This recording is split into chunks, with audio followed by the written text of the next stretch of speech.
I kind of have a lot of roofing business owners listen to this podcast, and many of them are looking to hire talented, passionate reps that have your mindset. And my impression is that most people are very much leading with the money. They're kind of like, hey, like this is how much money you can make in roofing, and that's where all like how they're trying to hire people. It's just, you can make all this money if you do this. But I almost feel like for you, I mean, obviously the money's important, right? But I feel like for you, there's that meaning in what you found, this meaning in what you're doing in roofing. Do you think that like what do you think the most impactful message that a roofing business owner is looking to hire a rep can say to a potential rep, someone that's interested in getting into roofing? Do you feel like the just leading with the money is the right approach, or do you feel like there could be like talking about this meaning up front, potential meaning up front? Do you think that would be impactful? I know that was kind of a mess of a question, but do No, you get what I I'm I understand. I mean, it definitely all plays together. One of the advantages that uh, a sales role has, one of the advantages that uh, a sales focused industry has is that money. And so that's why it is easy to go there. Like if I couldn't provide for my three kids, I wouldn't be doing this. As much as I care about the customers, my family comes first. So Yeah. it is helpful when I was teaching, I texted John at some point. I was like, hey man, I'm not sure if this is it. Like, are you still looking to bring somebody on? Once we talked about money, like it does make it easier. So I don't necessarily think you can ignore it, but if that's, I think, I think you can, if you're a roofing company owner, you want to hire people that are motivated, that want to grow a business, but there's got to be something else beyond that because you've got to have people that have a long-term point of view. So it's possible to accidentally hire people that are just trying to make as much money as they can until they can springboard off your company and get a job with another one. And that's definitely not what you want. So I think I don't exactly know because I haven't gone through the hiring process. I've only ever been on the other side. I do think though, the more questions you can ask to people, just to kind of figure out like what is it that makes you tick. And I know not everybody is like that. I came out of college when I'm looking at careers, I had a very clear understanding of what I wanted to do outside of the exact business. And so when John and I first spoke, I could say like, okay, yeah, I think this business applies for that. And he could kind of see what I was wanting to accomplish in my life and the impact that I wanted to make and how I wanted to make that impact. Um, so I think the more conversations anybody can have with a potential hire about what their like long-term goals are, it'll just become more apparent of exactly if that's the right fit for your company. And I think every company is probably going to be a little bit different. Um, but and maybe, I mean, maybe the owners of every company would need to kind of exactly understand what it is that they're offering a potential person coming on. So if your company really is mostly driven by just specifically we just want to make as much money as possible. Like, I mean, just own it and just make sure the people you hire align with that.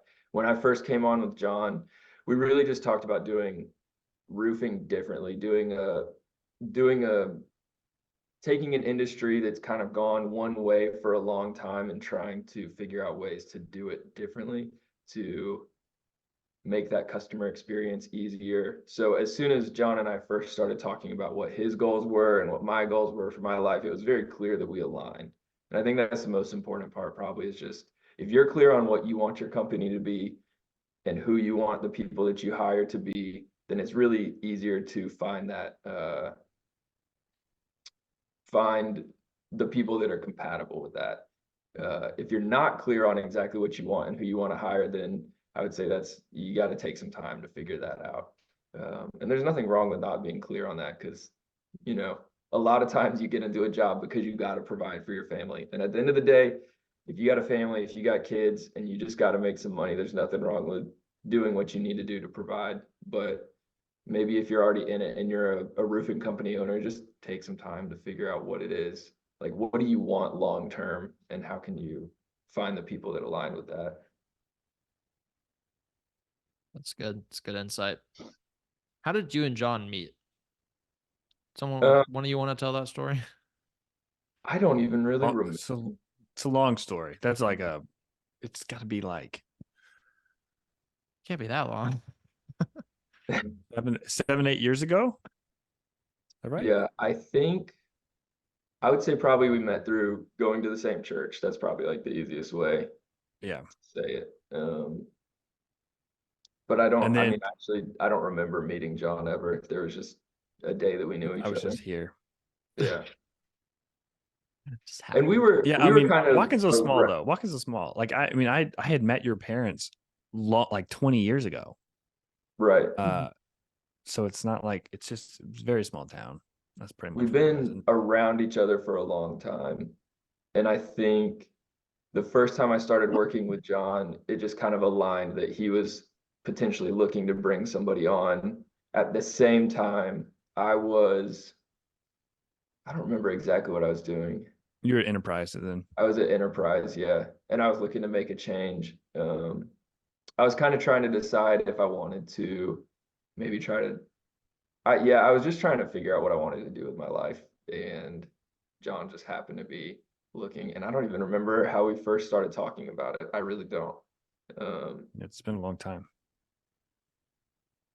But Yeah, yeah, I think you're right though. I mean, you have to align. I mean, I didn't really know. Even when I first started talking to you about working together, like I didn't really have a great um I didn't have a great idea of like my goals for myself and further steps into like my goals for my team and how I wanted the organization to be. Like everybody talks about an org chart. Like I didn't have an idea. I had a somewhat of a framework, but like as far as like getting into the nuts and bolts of what do I want for each individual member of my team, part of it did relate to money. I wanted people to make a good living, but like the values that we shared and things like that, I think you're right. Like you've got to, as a leader, as an owner, you have to get pretty close to laser focused on that stuff. You have to, if you want to interview somebody, your brand, your company, we talk about culture, your company culture, you better know what those values are. You don't have to put it on the wall and say, here are your 5 pillars or whatever. You don't have to do that. You just need to know what it is. Writing it down is probably helpful. But at least understanding these are the types of people I want to work with every day. This is a big part of your day, a big part of your week, big part of your life. If you're working together, probably try to find people that align with your values and you have a similar mission for what you do professionally. I think that's something that most people don't focus on, including myself. But if you're like, this is what I want, envisioning it is a really helpful activity to do. But just like, what is a perfect day or what is a good day? And not just for yourself, but like for everyone on your team. Are you using the tools? Are you helping your team with your technology, your systems? Are you helping people not be frustrated each day? Are you helping them like succeed in their role? Like